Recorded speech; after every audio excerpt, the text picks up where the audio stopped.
Prime വിഷയങ്ങളായിട്ട് ഒരു 25 വിഷയങ്ങളും പിന്നെ ലാംഗ്വേജും നൽകിയിട്ടുണ്ട്. കുട്ടിക്ക് ഏത് വിഷയം വേണോ തിരഞ്ഞെടുക്കാം, അവരുടെ റൈറ്റാണ്. പക്ഷേ എങ്കിലും സാധാരണഗതിയിൽ നമ്മൾ എല്ലാ വിഷയവും അഡ്വൈസ് ചെയ്യാറില്ല.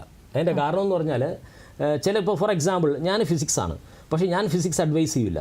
Because the reason is that physics ഇപ്പോൾ ഒരാൾ എടുത്തു കഴിഞ്ഞാൽ അതിൻ്റെ റെഫറൻസ് ബുക്ക് ഒട്ടനവധി ബുക്സാണ്.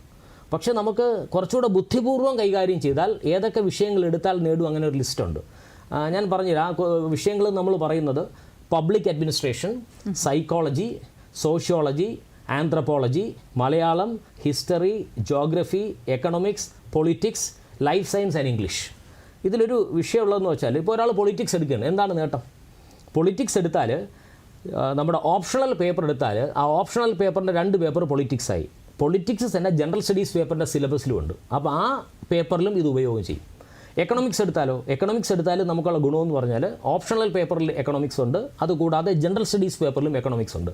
ജോഗ്രഫി എടുത്താലും ഇതേ സംഭവമുണ്ട്. അപ്പോൾ അതുകൊണ്ട് ബുദ്ധിപൂർവ്വം നമ്മൾ ചൂസ് ചെയ്യുക.